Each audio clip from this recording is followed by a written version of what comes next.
Can you hear me? I can hear you. I don't know if I can understand you. Well, I will make it slow and clear. So, you're from Staunton, Illinois. Right. And, were you born there? Yes. Yes. And you have 2 more sisters. Right. And your father and mother came from Germany? Right. Right. You took care of each other. My dad came first, and then my mother came a year later with her 2 daughters. And then I was born later in Illinois.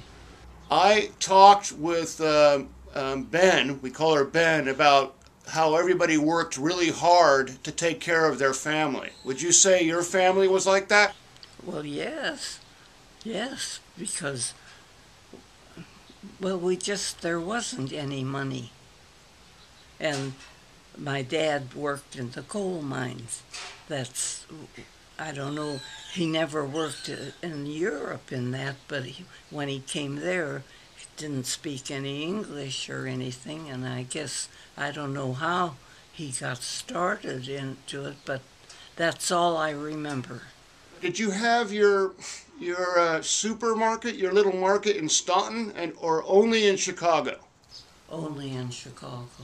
And I remember you telling me that everybody in the neighborhood considered you family. We had a little store. You took care of the people in your community. Yeah. Yeah, I guess they sort of liked. And my husband was a good meat man. Yeah, I remember Grandpa. And he talked to everybody, and it was like they'd come in and visit. They'd spend hours sometime. I remember you told me you gave little kids candy. Well, now, that wasn't so much in Chicago. That was here in California. No, they would come in sometimes with a quarter, and I would only sell them 5 or 10 cents worth. They couldn't spend the whole quarter. I wouldn't let them. You were helping them save money. Well, they were supposed to, I imagine, have it for lunch. That's right.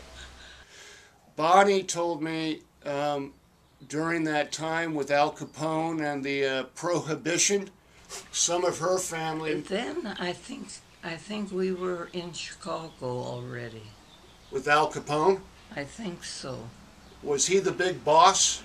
I don't know. I think he was just a gangster, wasn't he? I think you were the big boss. Bonnie said that some of her family during the Prohibition had to make some drinks for the family. Did any of our family do that for making some beer or something? Anybody do that? Well, my mother could make beer. She made good beer. That was during the Prohibition. Yeah. I like that. And she made it for her husband and friends? I think just about everybody. I can remember going to visit my dad's friend, and she sent me over someplace, and I know that they were doing it too. The reason why Bonnie found out about me is she was looking at one of my movies, Deadfall, and she read about it, that it had all 3 brothers on it, and she thought that was really nice, that we all were working on it together. And I said, well, yeah, my grandmother always liked that, when the family worked together, kind of helping each other. Yeah, we always were. Now, what do you think about the films today and the films before, the films that your dad used to take you to? Well, when I went, my dad liked Westerns. He liked Tom Mix and Buck Jones. Those 2 were his favorites. He didn't care much, I don't think, about anybody else, but I got to go see all the Westerns. Grandpa told me that he liked Lash LaRue. Was that true? The Westerner grandpa, my grandpa, your husband, he liked Lash LaRue?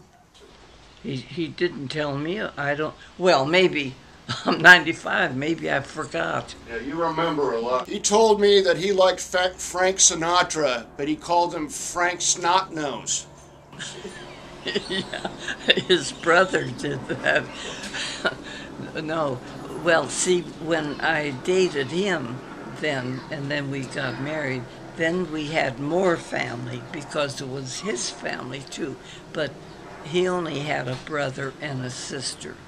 But Frank was his brother, and Frank's and Bob's, your granddad's sister Gertrude, had a daughter, Dorothy. She's still living now. I think she's 80 years old now. In Illinois? No, she's in, I think in Indiana. That's Pat's. Right. Anyway, and she was, I think, crazy about Frank Sinatra.